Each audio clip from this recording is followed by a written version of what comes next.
آپ کو یہاں سے بتانا چاہتا ہوں کہ یہ خود کتنے شرک میں مبتلا ہے۔ ان کے سب سے بڑے علامہ ہے ابن تیمیہ، جن کا پورا نام ہے احمد بن عبد الحلیم ابن تیمیہ۔ ابن تیمیہ کو سب سے بڑا مانتے ہیں۔ 661 ہجری میں شام کے اندر ابن تیمیہ کی پیدائش ہوئی۔ اب یہاں سے ایک بات غور سے سنیں آپ۔ اور 728 ہجری میں دمشق کے اندر ابن تیمیہ کی موت ہوئی۔ ابن تیمیہ ایک پہلا شخص ہے جس نے ایک عقیدہ نیا تراشا، اور اس عقیدے پر آج تک پوری جماعت غیر مقلدین عمل کرتے ہوئے آ رہی ہے۔ اور وہ عقیدہ یہ ہے کہ وہ کہتے ہیں کہ اللہ تعالیٰ جسم رکھتا ہے، اس کا جسم ہے، اور اللہ اپنے جسم اور وجود کے ساتھ عرش پر بیٹھا ہوا ہے۔ یہ کل میں نے ضمناً یہ کل بات آپ کو بیان بھی کی تھی۔ یہ فتاوی حدیثیہ ہے میرے ہاتھ میں اس وقت، یہ مانیٹر پہ آپ کو دکھ رہی ہے۔ یہ فتاوی حدیثیہ علامہ ابن حجر ہیتمی مکی علیہ رحمہ کی کتاب ہے، جو مستند محدث ہے، جن کو خود غیر مقلدین بھی مانتے ہیں، اور یہ معتبر کتاب مانی جاتی ہے، فتاوی حدیثیہ۔ اس کتاب کا صفحہ نمبر 116 ہے۔ یہ صفحہ نمبر 116 آپ کے سامنے۔ اب حضرت امام ابن حجر ہیتمی المکی رحمۃ اللہ تعالی علیہ صفحہ 116 فتاوی حدیثیہ میں فرماتے ہیں، ابن تیمیہ کا یہ بھی قول تھا، اس کا عقیدہ بیان کرتے ہوئے آ رہے ابن تیمیہ کا یہ عقیدہ یہ عقیدہ یہ عقیدہ، کہتے وہ قولہ بالجسمات والجہد والانتقال وانہ بقدر العرش لا اصغر ولا اکبر۔ وہ کہتے ہیں ابن تیمیہ کا یہ عقیدہ تھا، اور وہ عقیدے کے طور پر یہ کہا کرتا تھا کہ اللہ جسم بھی رکھتا ہے، جہد بھی رکھتا ہے، اس کے لیے سمتیں بھی ہے، والانتقال، اور وہ جگہ سے تبدیل بھی ہوتا ہے، کبھی یہاں تھا پھر یہاں آ گیا پھر وہاں چلا گیا، جگہ وہ بدلتا رہتا ہے، اللہ جگہیں بھی بدلتا ہے۔ وَأَنَّهُ بِقَدْرِ الْعَرْشِ، وہ عرش کے برابر ہے، لا اصغر ولا اکبر، نہ عرش سے چھوٹا ہے نہ عرش سے بڑا ہے۔ یہ ہے ان کی توحید۔ فتاوی حدیثیہ سے میں نے یہ عبارت پیش کی کہ ابن تیمیہ کا عقیدہ یہ ہے کہ اللہ تعالیٰ معاذ اللہ جو ہے جگہ بھی تبدیل کرتا ہے، جسم بھی رکھتا ہے، اور نہ صرف جسم رکھتا ہے بلکہ معاذ اللہ ثم معاذ اللہ وہ عرش کے برابر ہے، نہ عرش سے چھوٹا ہے نہ عرش سے بڑا ہے۔ خود ابن تیمیہ نے کتاب لکھی، یہ ابھی اردو زبان میں انہی کے مکتب سے ترجمہ ہو کے آئی ہے، کتاب کا نام ہے عقیدۃ الواسطیہ، یہاں ٹیبل پہ بھی موجود ہے۔ یہ اردو زبان ہے، فردوس پبلیکیشن دہلی نے چھاپا ہے، انہی کے ادارے نے۔ ابن تیمیہ اس کتاب کے اندر صفحہ نمبر اس کا 50 ہے، یہ صفحہ نمبر 50، اس کے اندر ابن تیمیہ کیا لکھتا ہے ذرا سن لیجئے۔ اسی طرح اللہ تبارک و تعالیٰ اپنے عرش بری پر جلوہ افروز ہو کر اپنی ساری مخلوقات کی نگرانی کر رہا ہے، اور ان کے سارے احوال و قوائف سے باخبر ہے، اور ربوبیت کے تمام مفہوم و معنی کا جامع ہے، اور اللہ تعالیٰ کا اپنے متعلق یہ فرمانا کہ وہ عرش کے اوپر رہتے ہوئے بھی ہمارے ساتھ ہے، ایسا کلام برحق ہے جس کی حقانیت میں ذرہ برابر شکوک و شبہات کی نہ تو گنجائش ہے اور نہ کسی تعویل و تبدیل کی ضرورت۔ یعنی ابن تیمیہ کہتے ہیں کہ اللہ اپنے عرش پر جلوہ بری ہے، عرش پر بیٹھا ہوا ہے، اور عرش پر بیٹھ کر مخلوق کی نگرانی کر رہا ہے۔ یہ ہے ان کی توحید۔ اور آگے دیکھیں، میں ایک اور حوالہ آپ کو سناتا ہوں۔ ابن تیمیہ کا ایک اور جملہ ہے، وہ کتاب حالانکہ مجھے نہیں مل پائی، نیٹ ویٹ پر شاید مل جائے، تلاش کرے تو۔ کتاب کا نام ہے التاسیس فی رد اساسی تقدیس، تکمیل الرد، جو حضرت علامہ کوثری مصر کے جو عالم ہیں، انہوں نے اپنی کتاب میں، جو بہت معتبر عالم ہے، ابن تیمیہ کا ایک قول نقل کیا اس میں کہ ابن تیمیہ یہ بھی کہا کرتا تھا کہ اللہ تعالیٰ عرش پر بیٹھنے پر قادر ہے۔ جملہ سنیں، کیا کہتا ہے ابن تیمیہ؟ اللہ عرش پر بیٹھنے پر قادر ہے، اور اس کی قدرت کا تو یہ حال ہے وہ چاہے تو مچھر کے پر بھی بیٹھ جائے۔ آئیے اب یہ دلیل کون سی آیت سے لاتے ہیں؟ کل میں نے اس کو تھوڑا سا ضمناً اس کا ذکر کیا تھا، آج اس پر ہم تفصیل سے بات کر رہے ہیں۔ دلیل یہ آیت کریمہ لاتی ہے، یہ وحید الزماں صاحب کا ترجمہ قرآن، جو غیر مقلدین جماعت کے بہت بڑے عالم مانے جاتے ہیں۔ اور سورہ یونس اس کی آیت نمبر 3 کا جو ترجمہ انہوں نے کیا، یہی ان کے دلیل عقیدے کی سب سے بڑی دلیل ہے۔ چنانچہ اس آیت کا وہ ترجمہ کرتے ہیں، اِنَّ رَبَّكُمُ اللَّهُ الَّذِي خَلَقَ السَّمَاوَاتِ وَالْأَرْضَ فِي سِتَّةِ أَيَّامٍ ثُمَّ اسْتَوَىٰ عَلَى الْعَرْشِ يُدَبِّرُ الْأَمْرَ، کہتے ہیں کہ بے شک تمہارا مالک اللہ ہے، جس نے 6 دن میں آسمان اور زمین کو بنایا، پھر اپنے تخت پر بیٹھا، دنیا کا انتظام وہیں بیٹھے بیٹھے کر رہا ہے. یہ ابھی کے مولانا ہیں، ان کے وحید الزماں. کل میں نے اعلیٰ حضرت کا ترجمہ بھی اس تعلق سے بتایا تھا. چلیے یہ تو پرانے علماء کی بات ہوئی جو جا چکے. اب موجودہ جو نئے ان کے زندہ مولوی ہے وہ خود اللہ کے عرش کے بیٹھنے کے قائل ہے. نہ صرف قائل ہے بلکہ اس کی دلیل میں، دلائل میں وہ اپنے نزدیک کتنے بیہودہ اور بے تکے دلائل دے کر یہ ثابت کرنے کی کوشش کرتے ہیں کہ معاذ اللہ اللہ تعالیٰ عرش پر بیٹھا ہوا ہے. چنانچہ آئیے یہ کلپ آپ سنیں. وہ وقت یاد کرو جب حضرت عائشہ صدیقہ، جب ان کی توبہ قبول ہوئی، حضور انہی کے گھر میں بیٹھے ہیں اور توبہ قبول ہوئی، حضور کے اوپر وحی اتری اور نبی کریم صلی اللہ علیہ وسلم کے اوپر سے چادر ہٹائی گئی تو آپ مسکرائے اور آپ نے کہا عائشہ تمہیں خوشخبری ہو کہ اللہ نے تمہاری پاکی کے لیے قرآن کی 18 آیتیں نازل فرمائی ہیں. تو ان کے ماں اور باپ نے کہا تھا عائشہ نبی کریم کا شکر ادا کرو. تو عائشہ نے کہا تھا کیوں؟ ان کا شکر ادا کروں جنہوں نے میرے اوپر شک کیا تھا. میں اس کا شکر ادا کرتی ہوں جس نے ساتوں آسمان کے اوپر بیٹھ کے عرش سے میرے لیے طہارت اور پاکی کی آیتیں اتاری ہیں. اللہ وحدہ لا شریک عالم الغیب سب کچھ.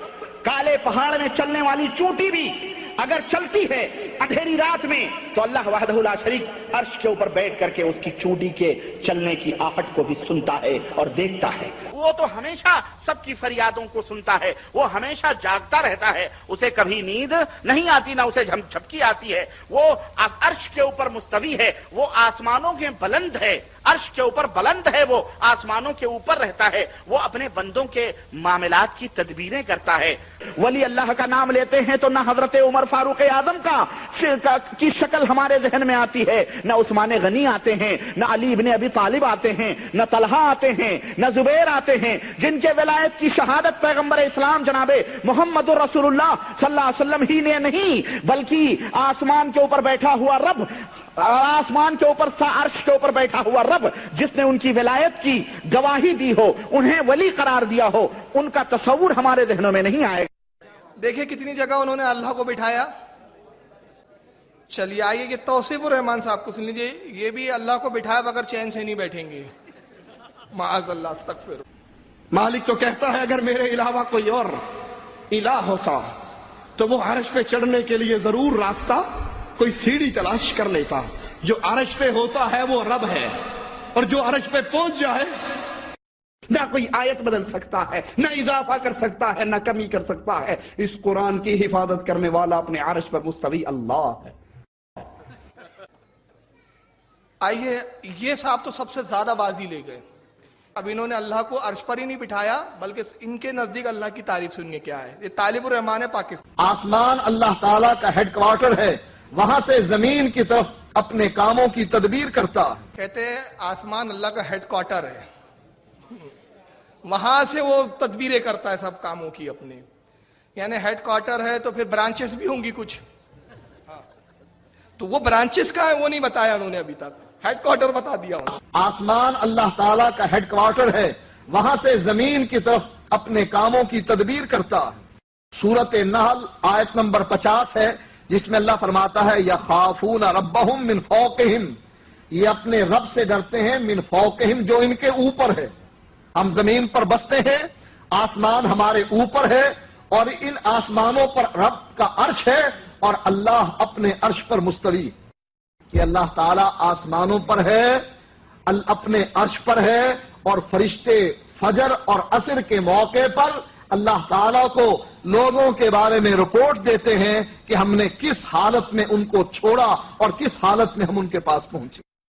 شیطان نے علماء کو پہلے عقیدہ وحدت الوجود میں پھنسایا، پھر ان کو اس عقیدے کی طرف لایا کہ اس بات کا لوگوں کے سامنے اقرار کرو کہ اللہ عرش پر نہیں ہے، اور یہی عقیدہ عوام میں پھیلا دیا. اب شیطان کہتا ہے مجھ سے بچ کر جاؤ گے تو کہاں پر جاؤ. یعنی طالب الرحمان کہہ رہے کہ شیطان نے علماء اہل سنت کو بہکا دیا، کہا کہ اللہ کو عرش پر مت مانو، صحیح عقیدہ عرش پر ہے، اللہ یہ ہے. تو میں اس پر چند باتیں میں عرض کرنا چاہتا ہوں. دیکھیے ایک چیز ہوتی ہے، اللہ کے تعلق سے ہمارا عقیدہ ہے کہ رب کائنات کی ذات ازلی ہے، ابدی ہے. ازلی اور ابدی کا مطلب کیا ہوتا ہے؟ ہمیشہ سے ہے، ہمیشہ ہے اور ہمیشہ رہیں گا. اور عرش مخلوق ہے، حادث ہے. حادث کا مطلب ہوتا جس کا وجود پہلے نہ ہو پھر وجود ہو اور پھر فنا بھی ہو جائے. تو عرش جو ہے وہ مخلوق ہے، اللہ نہیں ہے. اور رب کائنات مخلوق سے مدد لینے سے اور مخلوق پر قرار پکڑنے سے پاک ہے. اب آئیے میں اس کے تعلق سے 2 قرآن کی آیتیں پیش کرتا ہوں جو ان کے عقیدے کی دھجیاں اڑا دیتی ہے. قرآن کریم کا پارہ نمبر 24 ہے. اب دیکھیں پارہ بھی 24 ہے 2400 کے جواب کے لیے. پارہ نمبر 24 سورہ مومن، یعنی بتا رہا ہے کہ مومن 2400 کی دھلائی کرنے والے ہیں. یہ تال میل دیکھیں آپ. اور آیت نمبر 7 اللہ ارشاد فرماتا ہے اللہ کے وہ فرشتے ہیں جو عرش اٹھائے ہوئے ہیں. وہی ہے جو عرش اٹھائے ہوئے ہیں. کون؟ اللہ کے فرشتے. وَمَنْ حَوْلَهُ يُسَبِّحُونَ بِحَمْدٍ، اور جو اللہ کی تسبیح بیان کرتے ہیں اور اس کی پاکی بولتے ہیں. وَيُؤْمِنُونَ بِهِ وَيَسْتَغْفِرُونَ لِلَّذِينَ آمَنُوا، جو اللہ پر ایمان بھی لاتے ہیں اور مومنوں کے لیے مغفرت کی دعا کرتے ہیں. قرآن میں اللہ نے کیا بیان کیا کہ اللہ کا عرش کون اٹھائے ہوئے ہیں؟ فرشتے. تب ان کے عقیدے کے مطابق اگر یہ مان لیا جائے معاذ اللہ کہ اللہ عرش پر بیٹھا ہے تو اللہ کا وزن پھر فرشتے اٹھائے ہوئے ہیں. یہ شرک ہوا کہ نہیں ہوا؟ اللہ کی ذات اور صفات میں عرش کو شریک کرنا ہوا کہ نہیں ہوا؟ اور آگے بڑھیں. ابھی کتنے فرشتے عرش کو اٹھائے ہوئے ہیں؟ اس کی رہنمائی ہم کو تفاسیر اور حدیث کرتی ہے کہ ابھی عرش کو اللہ کے 4 فرشتے اٹھائے ہوئے ہیں. اور قرآن خود بیان کرتا ہے کہ جب قیامت کا دن ہوگا رب کائنات کے جلال اور قہر سے عرش کانپ رہا ہوگا تو اس وقت عرش کو کتنے فرشتے تھامیں گے؟ پارہ نمبر 29 سورہ حاقہ آیت 17 میں اللہ ارشاد فرماتا ہے وَيَحْمَلُوا عَرْشَ رَبِّكَ فَوْقَهُمْ يَوْمَئِذٍ ثَمَانِيَةٌ، اور حشر کے دن تمہارے رب کا عرش 8 فرشتے اٹھائیں گے. کتنے فرشتے اٹھائیں گے؟ 8. تو مطلب کیا معاذ اللہ بقول ان کے عقیدے کے اگر اللہ عرش پر بیٹھا ہے تو اس دن اللہ کا وزن بڑھ جائے گا کہ اس کو 8 فرشتے لگیں گے عرش کو اٹھانے کے لیے؟ تو یہ آیت کریمہ 2 آیتیں کافی ہے سمجھنے کے لیے کہ معاذ اللہ ہمارا رب عرش پر بیٹھنے سے پاک ہے، عرش پر چڑھنے سے پاک ہے، عرش پر قائم ہونے سے پاک ہے. وہ اس کے ذات میں کوئی تغیر آئے وہ اس سے پاک ہے. اور یہی عقیدہ ہمارے کتب عقائد میں اجماعی طور پر بیان کیا گیا. چنانچہ کتب عقائد میں ہے لا یجری علیہ زمان ولا یشتمل علیہ مکان، اللہ پر زمانہ نہیں گزرتا. اللہ زمانوں سے پاک، وقت سے پاک، لمحوں سے پاک. اللہ پر زمانہ نہیں گزرتا اور نہ کوئی جگہ اسے گھیرے ہوئے ہیں. وہ جگہوں سے پاک ہے، کسی جگہ میں سمانے سے پاک ہے. یہاں تک کہ شرح عقائد نصفی جو عقائد کی کتاب ہے اس وقت یہ میرے ہاتھ میں ہے، شرح عقائد کے اندر صفحہ 59 ہے، یہ سامنے آپ کے دکھ رہا ہے. لکھتے ہیں ولا یتمکنوا فی مکان، کہ اللہ کی صفت یہ ہے کہ اللہ تعالی مکان، اس کے لیے کوئی مکان نہیں ہے، وہ مکان سے پاک ہے. اب اگر آپ کہتے ہیں کہ اللہ عرش پر بیٹھا ہے معاذ اللہ، تو عرش جو ہے وہ اللہ کا مکان ہوا کہ نہیں ہوا؟ اور وہ رب کہاں جس کو جو مکان کی حاجت رکھے. اسی طرح یہ حضرت امام جلال الدین سیوطی کی کتاب ہے میرے ہاتھ میں، اس کا نام ہے الاتقان، الاتقان فی علوم القرآن. یہ امام جلال الدین سیوطی کی کتاب ہے، اس کی جلد نمبر 2 ہے اور صفحہ نمبر 8 ہے. حضرت امام جلال الدین سیوطی نقل کرتے ہیں خرج ابو القاسم اللقائی فی السنہ من طریق قرہ بن خالد ان الحسن ان امیہ ان ام سلمۃ فی قولہ تعالی الرحمن علی العرش استوى. وہ روایت کرتے ہیں کہ حضرت امام ابو قاسم نے اس کی تخریج کی، اخراج کیا اپنی سنت میں، اور حضرت قرہ بن خالد کے طریق سے. وہ روایت کرتے حضرت حسن سے، وہ اپنی والدہ سے، اور وہ روایت کرتی حضرت ام المومنین ام سلمہ سے. یہ سرکار کی زوجے ہیں اور ام المومنین مومنوں کی ماں ہے.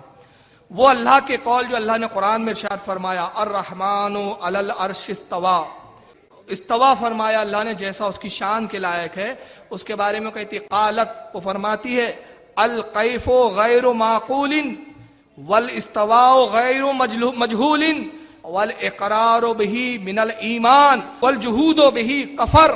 وہ کہتی ہے اس کی کیفیت غیر معقول ہے، عقل سے پرے ہیں، عقل میں سمجھ میں نہیں آتی، اور استوا مجہول ہے، اللہ کے علاوہ کوئی نہیں جانتا کہ یہاں استوا سے کیا مراد ہے. والاقرار بہ من الایمان، اور وہ فرماتی ہیں کہ اس بات پر جو اللہ نے فرمایا ثم استوى علی العرش، قرآن کی اس آیت پر ہم ایمان رکھتے ہیں. والجحود بہ کفر، اور اس میں قریت کرنا اور اس پر یہ اعتقاد کرنا کہ وہ عرش پر بیٹھا ہے، ہم اس کو کفر جانتے ہیں، یہ عقیدہ کفر ہے. یہ تفسیر مدارک ہے جس کو تفسیر نصفی بھی کہتے ہیں.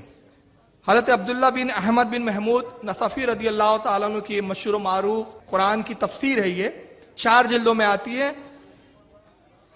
اس کا صفحہ نمبر 48 اور سورہ طہ کی تفسیر میں، اسی آیت کی تفسیر میں الرحمن استوى علی العرش کے اندر وہ فرماتے ہیں، وہ کہتے ہیں والمذہب قول علی رضی اللہ تعالیٰ عنہ، کہتے ہیں مذہب وہ ہے، قابل قبول مذہب وہ ہے جو حضرت مولا کائنات حضرت علی نے فرمایا، کہ وہ فرماتے ہیں الاستواء غیر مجہول والکیف غیر معقول والایمان بہ واجب والسوال عنہ بدعت لأنہ تعالی کان ولا مکان فہو علی ما کان قبل الخلق المکان. اب جملے سنیں، ترجمہ سنیں. حضرت علی فرماتے ہیں کہ استوا غیر مجہول ہے، اس کی کیفیت عقل سے پرے ہیں، اس پر ایمان لانا واجب ہے، اس بارے میں سوال کرنا بدعت ہے. اس لیے جس طرح اللہ پہلے مکان سے پاک تھا، اب بھی مکان سے وہ پہلے پاک ہے، جیسے پہلے بغیر عرش کے تھا. اب اگر آپ کہتے ہو نہیں عرش پہ بیٹھا ہے تب بھی ہم مانیں گے، تو اس کا پھر سوال میرے سے 2-3 سوال سن لے. جو میں نے عرض کیا تھا کہ میں نے 10 سوال کیے اس تعلق سے. میرا پہلا سوال یہ ہے کہ اللہ تعالیٰ عرش پر بیٹھا تو عرش حادث ہے کہ غیر حادث ہے آپ کے نزدیک؟ پہلا سوال. دوسرا، عرش جو ہے وہ ازلی اور ابدی ہے کہ بعد میں پیدا ہوا؟ تیسرا سوال میرا یہ ہے کہ اللہ تعالیٰ عرش پر بیٹھا جیسا آپ کہتے ہیں معاذ اللہ، تو جتنا عرش پر بیٹھا اس کا پورا وجود، تو عرش اور اس کا وجود مبارک دونوں برابر برابر ہے کہ نہیں ہے؟ اگر آپ کہیں گے کہ نہیں عرش اور اللہ برابر برابر ہے، جیسے ابن تیمیہ نے بھی کہا، تو معاذ اللہ پھر عرش اور خدا برابر برابر ہو گئے، تو یہ بھی خدا کی ذات میں شریک ہو گیا. اور اگر آپ کہتے نہیں عرش چھوٹا ہے، اللہ کا وجود بڑا ہے، تو جتنا حصہ عرش سے لگا ہے وہی خدا ہے کہ جو عرش کے باہر حصہ ہے وہ بھی خدائی میں داخل ہے کہ نہیں ہے؟ پھر چوتھا سوال یہ ہے کہ اللہ، آپ کہتے ہیں اللہ عرش پر بیٹھا، تو اس کو بیٹھنے کی ضرورت کیوں پیش آئی؟ جیسے ازل سے تھا ویسا کیوں نہیں رہا؟ بیٹھا کیوں؟ جیسے پہلے تھا ویسا کیوں نہیں رہا؟ اور اگر آپ کہتے نہیں پہلے سے ہی عرش پہ بیٹھا ہے تو عرش بھی ازلی ہوا، یہ بھی عقیدہ کفر ہے. پھر میں ایک سوال اور کرتا ہوں، پانچواں، کہ اللہ عرش پر بیٹھا آپ کے عقیدے کے مطابق، تو عرش سے اتر سکتا ہے کہ نہیں اتر سکتا؟ تو آپ کہیں گے نہیں اتر سکتا، تو میں کہوں گا خدا عاجز ہے، مجبور ہے کہ اتر نہیں سکتا، اور جو مجبور ہے وہ خدا نہیں. اور پھر آپ کہیں نہیں اتر سکتا ہے، قادر ہے، تو میں کہوں گا جو اتر جائے اس کی ذات میں تغیر آ گیا، جس کی ذات میں تغیر آ جائے وہ خدا نہیں. تو اگلوں گے بھی تو پھنسوں گے، نگلوں گے بھی تو پھنسوں گے. یہ میں نے 5 سوال سنائے، 10 سوال آپ اس سیڈی میں سننا. آپ کو بڑا تعجب ہوگا، یہ صرف اللہ کے عرش پر بیٹھنے کے قائل نہیں ہے بلکہ اللہ کے جسم کے بھی قائل ہے. الزام یہ ہم پر لگاتے ہیں کہ سنی لوگ جو ہے وہ شرک میں مبتلا ہے. ان کا شرک دیکھیں آپ کتنا بڑا ہے، یہ اللہ کا جسم بھی مانتے ہیں. اور اللہ کے جسم کے تعلق سے ایک فرقہ تھا بہت پہلے جس کا پیشوا جعد بن درہم تھا. جعد بن درہم ایک پہلا شخص ہے جس نے عقیدہ قائم کیا تھا کہ معاذ اللہ، اللہ کے ہاتھ بھی ہے، پیر بھی ہے، ہونٹ بھی ہے، کان بھی ہے، منہ بھی ہے، آنکھ بھی ہے، پورا جسم ہے اس کا. اس زمانے میں علماء نے اس کو واجب القتل کہا، اس پہ فتوے لگائے. مگر اسی عقیدے کو 661 ہجری کے بعد ابن تیمیہ نے دوبارہ اس کو پیدا کیا، اسی نظریے کو زندہ کیا، اور اس نے کہا اللہ تعالیٰ جسم بھی رکھتا ہے معاذ اللہ. اور اس کی پوری ذریت آج تک اللہ کو جسم مانتی ہے، جسم کے قائل مانتی ہے. چنانچہ موجودہ جو ان کے بہت بڑے ملا کہلاتے ہیں سعودیہ سے، جو تقریریں کرتے ہیں نور ٹی وی پر، وہ اللہ کا جسم بتاتے. آئیے جسم کے تعلق سے ان کا کیا عقیدہ ہے اللہ کے بارے میں، انہی کے جملوں میں سنتے ہیں. یہ توصیف الرحمان صاحب سے سنیں. مالک کہتا ہے کہ اگر میں تم سے راضی نہ ہوتا تو یہ جنت کیوں دیتا؟ میں تم سے راضی ہوں، مانگو کیا مانگتے ہو؟ وہ کہیں گے اللہ تو نے عطا کرنا ہے اور ہم سے پوچھ رہا ہے مانگو کیا مانگتے ہو، تو ہم یہی سوال کرتے ہیں اللہ اپنے چہرے کا ہمیں دیدار کروا دے۔ مالک اپنے سارے نور کے پردوں کو ہٹائے گا، اپنے اولیاء کو اپنا دیدار کروائے گا۔ محمد الرسول اللہ صلی اللہ علیہ وسلم فرماتے ہیں مومن اللہ کے چہرے کا دیدار کریں گے، جنت کی ساری نعمتوں کو بھول جائیں گے۔ جنت کی سب سے بڑی نعمت اللہ عز و جل کے چہرے کا۔ جنت میں ہمارے علماء نے صرف یہ کہا دیدار خداوندی ہوں گا اور بے قیف ہوں گا، اس کی کیفیت ہمیں نہیں معلوم، مگر انہوں نے مطلقاً حکم لگا دیا اللہ چہرہ دکھائیں گا اپنا اور جنتی چہرے کا دیدار کریں گے اس کا۔ یہ تو توصیف الرحمان تھے۔ آئیے معراج ربانی صاحب کیا کہتے ہیں سعودیہ سے ذرا۔ اشعری عقیدے کے بارے میں وضاحت فرمائیں۔ اشعری جو عقیدہ ہے نا، اصل میں یہ اشعریہ جو ہیں یہ صفات جو اللہ تبارک تعالیٰ کے کچھ ہیں، یعنی علم ہے، حیات ہے، قدرت ہے، ان کو مانتے ہیں، بصر ہے، سماع ہے نا، اس کو مانتے ہیں، بقیہ صفات کا انکار کرتے ہیں۔ جیسے ہم یہ کہتے ہیں کہ اللہ عرش پر مستوی ہے، وہ اس کا انکار کرتے ہیں۔ اللہ نے فرمایا ہمارے ہاتھ ہیں، ہم مانتے ہیں کہ اللہ کے ہاتھ ہیں، وہ کہتے ہیں نہیں، غلط ہے۔ اللہ رب العزت کے پڈلی ہے، جیسا کہ اللہ تعالیٰ نے فرمایا ہے، تو ہم کہتے ہیں اللہ کے پڈلی ہے۔ اب وہ کیسے ہے کیا ہمیں نہیں معلوم، یہ اللہ کی صفت ہے۔ اللہ تبارک تعالیٰ کے چہرہ ہے، قرآن میں موجود ہے، ہم مانتے ہیں۔ اللہ کے نبی نے جو صفات بتائے ہیں اللہ تعالیٰ اللہ کے بارے میں، اور اللہ نے اپنے بارے میں جو صفات بتائے، ہم بغیر کسی تعویل اور بغیر کسی تعطیل اور بغیر کسی تشبیہ کے ہم اس کو مانتے ہیں۔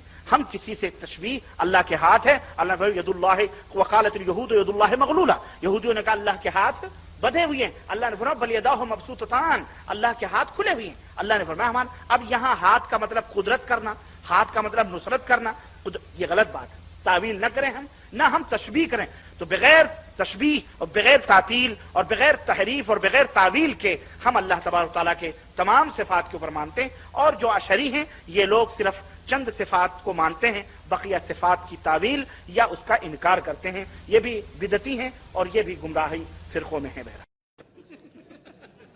معاذ اللہ استغفر۔ حضرت امام ابو الحسن اشعری عقائد کے امام ہیں بہت بڑے، تو وہ مردود کہتا ہے کہ وہ تو بدعتی تھے، یہ پکا ٹھیکیدار سنی ہے، یہ پکا مسلمان ہے۔ اور کیسا ہے کہ اللہ نے فرمایا، یہودیوں نے کہا اللہ کے ہاتھ بندھے ہوئے ہیں، تو اللہ نے فرمایا اللہ کے ہاتھ کھلے ہوئے، تو بولے ہاتھ ہے تو اللہ کے ہاتھ کھلے تو ہاتھ ہی ہے اس کے، پھر اللہ کی پنڈلی ہے تو پنڈلی بھی ہے۔ اب دیکھیے پنڈلی بھی مان رہے ہیں، چہرہ بھی مان رہے ہیں، ہاتھ بھی مان رہے ہیں، تو ہندو اور ان کے عقیدوں میں فرق کیا رہا پھر؟ وہ تو یہ بھی وہ بھی مانتے ہیں۔ اب انہوں نے کیا کیا غیر مسلموں نے؟ انہوں نے کہا ہمارے دو ہے، اب بھگوان ہم سے گریٹ ہونا چاہیے تو چار کر دو اس کے۔ ہمارا ایک سر ہے تو بھگوان گریٹ ہونا چاہیے تو چار منڈے کر دو اس کے۔ اب انہوں نے بھی ایسی کچھ سوچا ہوں گا، خدا اسی تراشا ہوں گا۔ تو آپ دیکھیں کہ اللہ کے ہاتھ بھی بتا رہے ہیں، اور آپ چوک جائیں گے، یہ اللہ کے ہاتھ جو ہے ظاہری طور پر مانتے ہیں، اور خود کہہ رہا ہے کہ اللہ کے ہاتھ سے مراد قدرت لینا، یہ تعویل کرنا ضروری نہیں ہے، یہ تعویل کرنا مناسب نہیں ہے۔ یہاں تک کہ اللہ کے ہاتھ کے تعلق سے جو یہ بیان کرتے ہیں اور جو ان کا تصور ہے کہ اللہ ہاتھ رکھتا ہے، اس تعلق سے کتنا گندا اور بیہودہ نظریہ ان کا، میں کتاب سے آپ کو سناتا ہوں، بڑی مشہور اور ان کی مشہور زمانہ ان کے ہاں کی کتاب ہے جس کا نام ہے صراط مستقیم۔ اس کا صفحہ نمبر 307 ہے، اس کا صفحہ نمبر۔ اس کتاب کے بارے میں تھوڑا سا بتا دوں، مولانا اسماعیل دہلوی جو غیر مقلدین اور دیوبندی دونوں کے مسلم بزرگ ہیں، اسماعیل دہلوی صاحب کو لے کر اب تک ان میں جھگڑا چل رہا ہے۔ دیوبندی بولتے یہ ہمارے تھے، اہل حدیث بولتے ہمارے تھے۔ ہم نے بولے تم دونوں نے آپس میں آدھا آدھا بانٹ لو، یہ ایسے لوگ تو بھی کو مبارک ہو۔ تو بہرحال یہ اسماعیل دہلوی دیوبندی اور غیر مقلدین دونوں کے نزدیک بہت بڑے علامہ ہیں۔ انہوں نے اپنے پیر سید رائے بریلی جو ان کے پیر صاحب تھے، ان کی شان میں، ان کی عظمت میں کتاب لکھی، اس کا نام ہے صراط مستقیم۔ اس کتاب میں اپنے پیر کی وہ عظمت بیان کرتے ہوئے صفحہ 307 پر کیا لکھتے ذرا سنیے۔ یہ ہے ان کی عقیدہ اور ان کی توحید، اور دعویٰ ہے کہ بریلوی لوگ جو ہے وہ توحید سے دور ہے۔ کہتے آپ نے، یعنی سید رائے بریلی نے، جناب رسالت مآب صلاۃ اللہ و سلامہ علیہ کو خواب میں دیکھا، اور آج جناب صلی اللہ علیہ وسلم نے 3 عدد چھوہارے اپنے ہاتھ مبارک سے آپ کو کھلائے۔ چھوہارے کہتے کھجوروں کو۔ اس طرح سے ایک ایک چھوارا اپنے ہاتھ مبارک سے لے کر حضرت سید صاحب کے منہ میں رکھتے تھے۔ بعد ازاں کہ آپ بیدار ہوئے اس روائے حقہ کا اثر ظاہر باہر اپنے نفس میں پاتے تھے، اور اسی خواب کی بدولت ابتدائے سلوک نبوت حاصل ہو گیا۔ کہتے رسول اللہ خواب میں آئے، ہمارے پیر صاحب سید رائے بریلی کے خلیل مولانا اسماعیل دہلوی لکھتے ہیں، اور خواب میں رسول اللہ نے ان کو کھجور کھلائی۔ اس کھجور کھانے کے بعد جب وہ خواب سے بیدار ہوئے تو کھجور کا اثر، اس کی چاشنی موجود تھی ان کے ذہن و فکر میں، ان کے دہن میں، منہ میں، اور اس کھجور کھلانے سے کیا ہوا؟ ابتدائے سلوک نبوت، یعنی نبوت کا ابتدائی درجہ ان کو مل گیا۔ پھر کہتے بعد ازاں ایک دن، پھر اس کے بعد ایک دن جناب ولایت معاب حضرت علی کرم اللہ وجہہ اور جناب سید النساء فاطمہ الزہرا رضی اللہ عنہا کو خواب میں دیکھا۔ پس جناب علی مرتضی نے آپ کو اپنے ہاتھ مبارک سے غسل دیا اور آپ کے بدن کی خوب اچھی طرح سے شست و شو کی، جس طرح والدین اپنے بیٹوں کو نہلاتے اور شست و شو کرتے ہیں، اور جناب فاطمہ الزہرا رضی اللہ عنہا نے نہایت عمدہ اور قیمتی لباس اپنے ہاتھ مبارک سے آپ کو پہنایا۔ پس اس واقعے کے سبب سے کمالات طریق نبوت نہایت جلوہ گر ہوئے۔ پھر کہتے ہیں خواب میں حضرت علی آئے، پھر خاتون جنت آئی، حضرت علی نے نہلایا دھلایا، حضرت فاطمہ نے بھی نہلایا اس بڈھے کھوسٹ کو، اور نہلا کے پھر کپڑے پہنائے ان کو، اور کپڑے اپڑے پہنا کے جس طرح بچوں کو ماں باپ کرتے شفقت سے نہلاتے ہیں اور شست و شو کرتے یعنی پیشاب پاخانہ دھلاتے، ویسے ان کا بھی پیشاب پاخانہ دھلایا، معاذ اللہ استغفر اللہ۔ اس سے پھر کیا ہوا؟ کہتے ہیں کہ کمالات طریق نبوت کا اور کمال ان پر ظاہر ہو گیا، اور اجتباع ازلی جو کہ ازل الازال میں پوشیدہ تھی منصع ظہور پر جلوہ گر ہوئی، اور عنایت رحمانی اور تربیت ربانی بلا واسطہ آپ کے حال کے متکفل ہوئی۔ اس واقعے کے بعد کیا ہوا؟ اللہ رب العزت ڈائریکٹ تجلی فرمایا، اللہ نے رحمانی تجلیہ آئی، تربیت ربانی حاصل ہوئی، اور اللہ نے بغیر کسی واسطے کے ان کو ڈائریکٹ خود پڑھانا اور سکھانا شروع کر دیا۔ یعنی رسول کے لیے بھی تو جبریل آتے تھے وہی لے کر، یہاں سب ڈائریکٹ معاملہ چل رہا ہے، اور پائے در پائے معاملات اور بے شمار واقعات وقوع میں آئے، یہاں تک، اب یہاں سے سنیے، یہاں تک کہ ایک دن حضرت حق یعنی اللہ تعالیٰ نے جل وعلا نے آپ کا داہنا ہاتھ خاص اپنے دستے قدرت میں پکڑ لیا۔ سید رائے بریلی کا ہاتھ اللہ نے کیا کیا؟ داہنا ہاتھ اپنے ہاتھ میں لے لیا اللہ نے، اور کوئی چیز امور قدسیہ سے جو کہ نہایت رفیع اور بدی تھی، یعنی جو بہت لمبی چوڑی تھی، آپ کے سامنے کر کے فرمایا ہم نے تجھے ایسی چیز عنایت کی ہے اور چیزیں بھی عطا کریں گے، تا آ کے ایک شخص نے آپ کے پاس حاضر ہو کر بیعت کی درخواست کی۔ اللہ نے پھر ایک چیز ظاہر کی جس کی کوئی حدیں نہیں تھی، اور کہا کہ یہ چیز ہم تجھے دے رہے ہیں، یہ ہماری عطا ہے، اور بھی تجھے دیں گے۔ اسی درمیان میں ایک شخص آیا سید رائے بریلی کے پاس، مولانا اسماعیل دہلوی کے پیر کے پاس، اور آ کے کہنے لگا حضرت میں آپ سے بیعت کرنا چاہتا ہوں۔ تو بیعت کرنے کا طریقہ کیا ہوتا ہے؟ پیر کے ہاتھ میں ہاتھ دیتا ہے مرید۔ اب آگے سنیے، تو وہ آیا اور کہا کہ حضرت میں آپ سے بیعت کرنا چاہتا ہوں۔ اس نے بیعت کی درخواست کی، اور چونکہ آپ ان ایام میں علی العموم بیعت نہیں لیا کرتے تھے، یعنی کھلے طور پر بیعت نہیں لیتے تھے، اس لیے اس شخص کی درخواست کو قبول نہ فرمایا۔ جب اس شخص نے نہایت الہا اور اصرار کیا تو آپ نے اس سے فرمایا ایک روز توقف کرنا چاہیے۔